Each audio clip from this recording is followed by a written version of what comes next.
Amasael Jimenez. What's going on, my friend? How are you? Good morning. I'm good. I'm good. Good morning. Man, you got that baby voice, man. Yes, sir. Yo, so I actually learned so much. It's good that we get to talk yet again, um, because I hear that either you beat or you feel you won versus this Olympian that just fought in the finals, right? Richard, is it Richard Torres? Yeah. It was a controversial fight because from the get go, we felt like there was something going on because we're coming into the fight and we tell the refs, hey, ref, watch the head because he likes to come in with the head and stuff, and the ref just laughs at us. So we're like, okay, like there's something fishy going on, and so we start off the first round. The first 8 count, we're fighting, whatever, and it. I thought I landed a good punch to the point where it kind of rocked him or dazed him, but I guess the referee seen it different and gave me an 8 count instead of giving them. So it was a lot of stuff like that throughout the first round. So I mean, they it's something that I don't want to say nothing too much about USA boxing, but it was a controversial fight. A lot of people in the crowd knew that something was going on. Is that one of the reasons you decided to turn pro, or did you continue to fight in the amateurs after that? So that after that, I decided to go for Team Puerto Rico, and then I made the team over there, and I've been with them like 2 years after that. That was at the end of the Olympic trials for Team USA. So I won the whole thing. I won the Eastern qualifier. I won the whatever else they had. I won, like 2 tournaments and won the whole thing. So So how was it? Because now you got eliminated for America. You sign up with Puerto Rico, and I'm sure you see Richard Torres and Team USA again now. Now they see you for Team Puerto Rico. How was the tension? Them looking at you, or you looking at them? I mean, it felt a little. You could feel a little tension in the air. It was kind of like, why is like how do you end up over here? But me and him, we're fighters and we go in the ring to fight, and that's just what it is. So I understand that you were bullied in your early age. So I want to assume that this must have took place when you was very small. Because I met you, you're very big. I mean, when was there time for someone to bully you? It was around, I say like what, fifth grade, fourth grade. I remember. I think it was around that time. I was a small. I was short and I was chunky. So a lot of kids they like to bully you when you a little bit bigger when you smaller. But you know, I was a soft spoken kid too. I wasn't really a an aggressive person unless you made me aggressive because then it's a different story. But And with your dad being Puerto Rico, did he choose to take you to boxing? Was it something that you just picked up on your own? How'd you end up in boxing?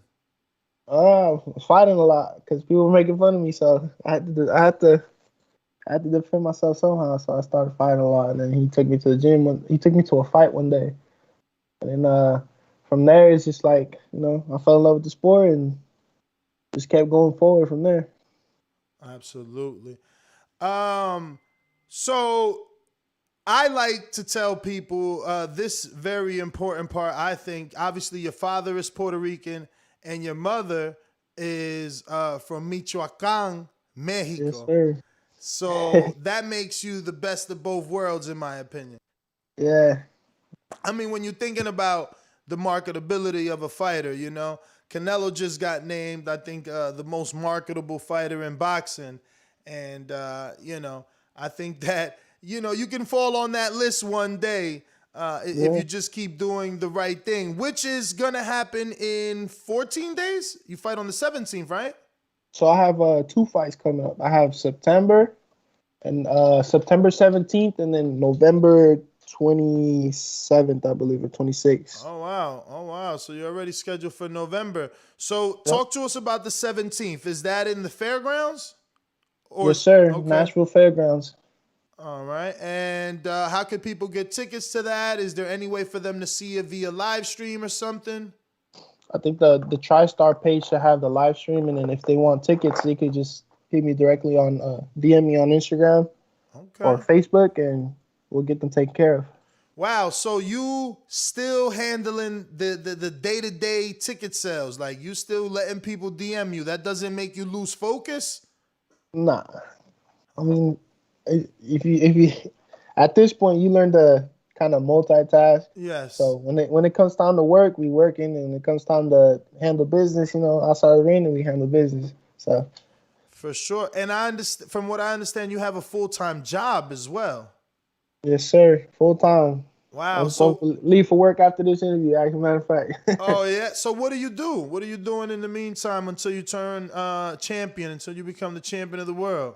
So we do full construction. So we do Okay. demolition, construction, remodel. We do everything from industrial to just your average home. So, I mean, is it you and your dad's company, and are you actually working, or because you and your dad run it, are you just like boss status and you don't have to really sweat every day? I wish it was like that. I gotta bust my butt every day, every Okay. day. All right. So you burning calories even when you're not on in the ring rather. Yeah, it's times where you go to the gym and you feel tired, but you gotta work. So So what's your shift like, and how do you find the time to train? so um, it start in the morning. We get up at we gotta get up like maybe 5:30, 6 in the morning. Uh, from there we drive like an hour and a half to where we work at. From there we're there till like Wow. about, Wait, wait, say, wait. So it's an hour and a half drive yeah, and I gotta pull every the time? trailer or things like that. So it's an It's hour and a half always an hour and a half drive to the job? more. Sometimes it's more, sometimes it's a little less, but most of the time it's about an hour and a half. Whoa. Just to So drive to the job to punch in. yeah, yeah. Sheesh. So We we gotta drive we gotta there. get this Then from world there title, we there baby. till like about 5, 6 o'clock, maybe like 4:30, 5 o'clock. From there we go. Like if we have, like, for example, today we have sparring, so we'll head out from where our work is. It's like another 2-hour drive more up towards Kentucky. So So you go straight from work to the gym. exactly. You don't even stop home. Nah, You gotta sometimes we bring you can't. you gotta bring the gym bag, is or you got the stuff in the locker at the gym. I always got my stuff ready on me. It's always in my truck, ready to go. Damn, how old are you? 22. 22. That's a lot of dedication, man. That's a lot of Yeah. dedication. It's so hard. People don't understand how hard it is at this level, to stay focused, you know. But when you get to that 10-0, that's when all these doors start to open, man. So you just got to keep plugging along. Right now, you're looking for your fourth professional fight. And let's see here. I guess he's got a little bit of advantage over one of your opponents because he's in the winning in the win column. At least he's got a win in the past. Have you ever seen this guy, Nah. I Caleb mean, Slaughter? That sounds like a scary name, bro. My man better he better fight. His name is Caleb Slaughter. yes, Okay. sir. We ready. We ready for whoever they put in front of us. That's just how we are. We train every day for So I hear whatever comes. the fairgrounds is about 1,000 seats, right? Yeah. And I think it's already sold out. If what the TriStar Promotions tell us, is that true? Is already sold out, or you still got some tickets available? It's just about sold out. We have a lot of general admission left. Which That's is what, about it. standing or still seating? I think it's standing. Okay, okay. So you actually had a lot of people in Atlanta. Do you expect it to be more in Kentucky? Oh, definitely more. Definitely more. I feel like it's gonna be a lot more local. And then I got all my Hispanic crowd out here, so they're gonna come and show out too. Okay. So there's a lot of Hispanics in Kentucky? In Tennessee, yeah. Oh, in Tennessee, Tennessee. yeah. There's a lot of Hispanics in Kentucky too, but there's more in Tennessee. Nice, nice, nice. So Friday the 17th, in the fight is at the Fairgrounds 6. What's the 6 mean? Is that like a specific one, or is there More I than think one it's fairgrounds? I think it's a section Okay. in the fairgrounds. All right. All right. And the doors open at what time? I believe they open at 6. Are you the main event? I'm not sure. Okay. Okay. They'll tell us more when we get closer to that time. All right. So I think I also seen something on your Instagram where you might have picked up a new sponsor. Yes, sir. I So got who'd you pick up? so I'm officially now sponsored by Toyota and Dodge, Jeep, and Ram. Oh wow. Yeah. Nice. I remember when Juanma was sponsored by Dodge. He got that beautiful little orange Challenger, man. You hmm know, you gotta keep climbing them ranks so they can cut those checks to you, get you those cars, man. Yeah, So, they're great people. yeah, man, I'm happy for you. I'm happy for you. And you use that obviously to what? Get your ring outfit or just to for training camp? So for that, we use let's say like I need trunks or some shoes or wraps or mouthpiece, anything that I need. I kind of have that money saved up just for that. So who you choosing to go with to do your ring outfit this time? I think the body kit. They call it the body kit. Mm-hmm. Did Yeah, you he's. already design something or are you waiting? I'm waiting still a little bit. Wow, 2 weeks out, you still waiting? Uh-oh. Yeah, we trying to figure something good out. Have you chosen colors? Yeah, we're gonna go with red and black. Okay, red and black. You like red and black, I see. That's our Yeah, favorite color, obviously. That's yeah. good. That's good.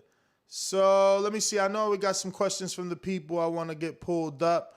But for everybody just joining us, we are with Amaseo. I'm butchering that. Help me say it one time. I'm Misael. Amisael. Oh my God. Yeah. Amisael Jimenez. He is a heavyweight and he's going for his fourth fight. And we're happy to have him on the show. We did post some Patreon questions. Let's see if anybody got to it.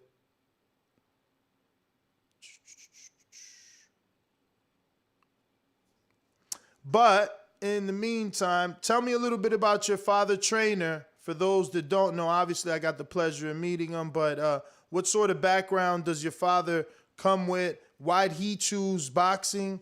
And obviously, he's your head trainer, right? Yeah. So my dad started off young, in Puerto Rico, in the hills of Puerto Rico, like deep in the jungle. So he always been had like a passion for sports. I remember he tell me stories about him like having to run 3 or 4 miles, to school because they didn't have cars. They were poor in his time, so he would run 2 3 miles to school, and he had to sometimes wear like these old busted military boots because he didn't have nothing else. So he used to go every day to school, run to school, and on the way to school there's a boxing gym. And he used to pass by it every day, and he used to remember. I remember he told me there's this one guy like he used to knock everybody out at the gym. And my dad he felt brave, I guess, or something. And he's like, well, let me get in with him. So ever since then, he went in with the guy. He did pretty decent, and he just fell in love with the sport.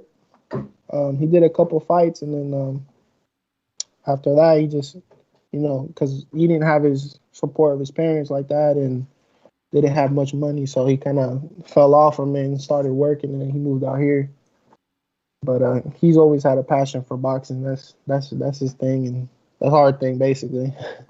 Dope. Is that like, have you found that even though it's training, it's bonding time for you and your dad, or has it come to the point where you've done it so much with him where it's frustrating?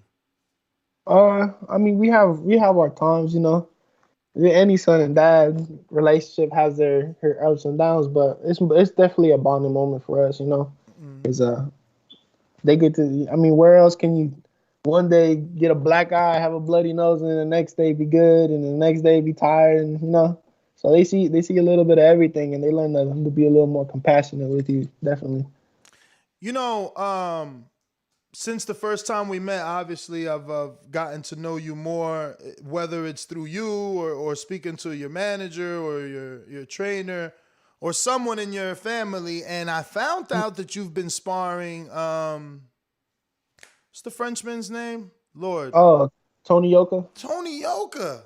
How Yeah, tall are you? Because I know we took a picture together, but I felt like I was still taller than you. He's pretty. Ain't he like 6'7"? yeah, he's like 6'7", 6'8", I think, something like that, How somewhere was around that there. sparring, man? How was that sparring? I'm interested. That dude is It very was, tall and long. He's got a very good reach. yeah, it was good sparring. We went there over there a couple times, and I think where I kind of had the advantage is I'm a lot quicker than him. Really? Those guys are big, but they're really not. I don't want to say too slow, but like they're a lot slower.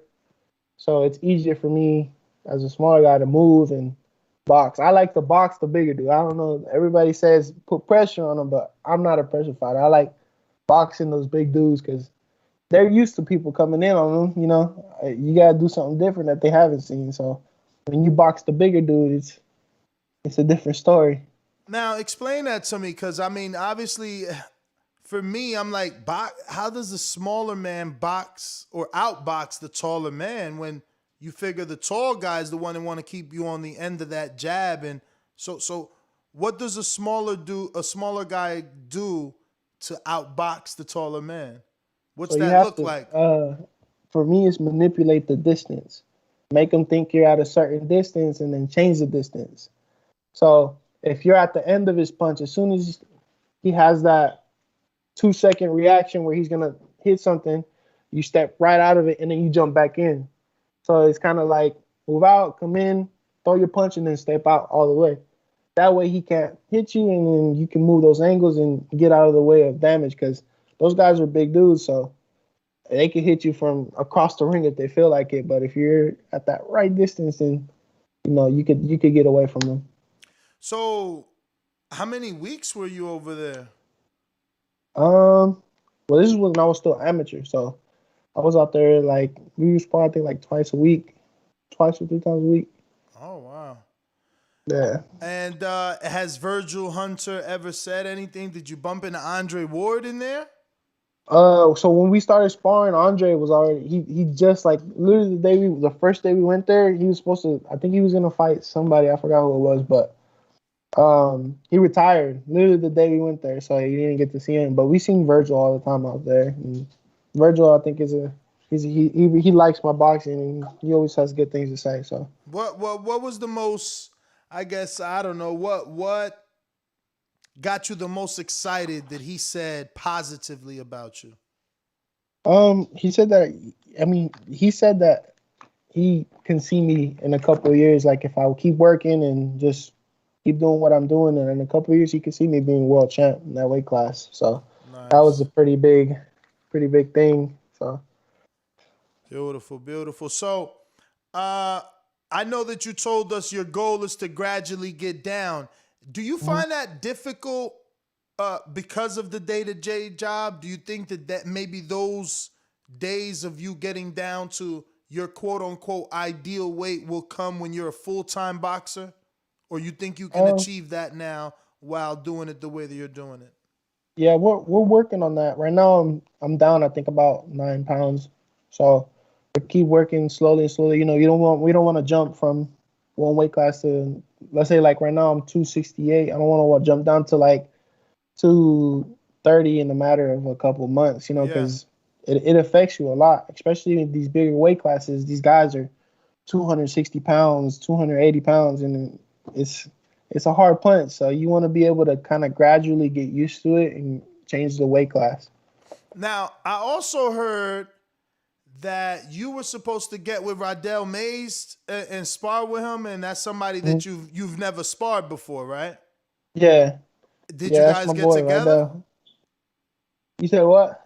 Y'all never sparred before, but did you get together?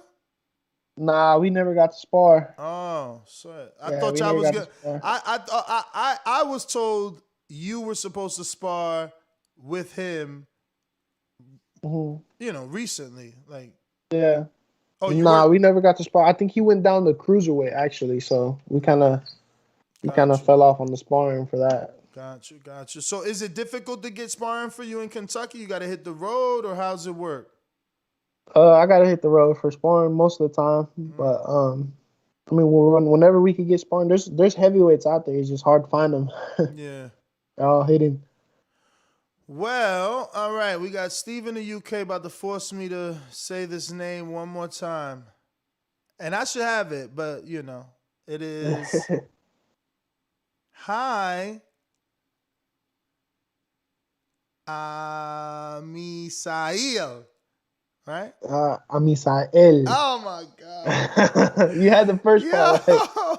Amisael, he says, firstly, thanks for coming on the show. As an amateur, you fought some well-known names, including Edgar Berlanga, Jeremiah Milton, and Richard Torres. But you only had 20 fights over over a 6-year period. Did you and your team find it hard to get fights as an amateur? Thanks again for coming on the show, Steve in the United Kingdom. Yeah, it was for me. It was tough finding fights, because I was where I grew up in. I grew up in Sacramento, and there wasn't a lot of people in my weight class. But usually, most of my fights, like me and my dad, we from the start, we always planned on bigger things. So we always try to focus on the bigger fights, which were the national tournaments. We wanted to establish ourselves at a national level, and local it's great and everything, but in amateurs, what matters is the national title. So that's kind of what we went for, and yeah, they just trying to establish ourselves in that ranking with all those big name people. We got James Valdez from San Antonio, Texas, that says Fury versus Wilder. Who you got and how? I think I got Fury. I like Wilder, but Wilder is he's a little, how do I say it? He's a good boxer. He has that power, but I feel like his technique still needs work. Fury obviously has the best boxing, I think, in the heavyweight division at the moment. So he has the size, he has the speed, he can move. I mean, that's a recipe for disaster, honestly. All right, we got Keem in Florida who says, "Let's go, champ!" with 5 Puerto Rican flags. So that's just it, just showing love from one Puerto Rican to another. Yes, sir. We got Brandon Lenz in Houston that says, "Describe the very first time you sparred in a real gym, the emotions and what happened." I'm guessing he's meaning like a Virgil Hunter gym or something like that. I guess. But yeah, it was surprising. The first gym I ever sparred was Freddie Roach's gym. We went out there and I sparred this guy that they had, and we got to get down to the lower level. So they have the second story, and then they have the first story where like Miguel Cotto, Manny Pacquiao, all these people train, and it was crazy. I was like starstruck basically. So I was seeing all the titles up on the wall, and like just thinking in my head like, damn, like Cotto was training here, like Pacquiao was doing his work here, man. That's crazy. And who they had you sparring in the private room? I think it was another amateur that they had coming up too, but I don't know. We just put in work, For real, I hear you. But what about your emotions when that sparring took place, or whenever you get, I guess you get some high level sparring? What's your emotions feeling like? I was nervous, I ain't gonna lie. I felt nervous, it's my first time sparring in somewhere big like that. I want to impress everybody there, so you feel nervous. You feel like a little like kind of like, okay, I gotta put in work, and so that nervousness, that pressure is on you. We got Alexander Lioness says, "We chose to be in a dangerous sport, hoping that you get a fair shake every fight. How much do you worry about performance enhancement drugs in your competitions, and do you think your sentiments will change as you get bigger fights?"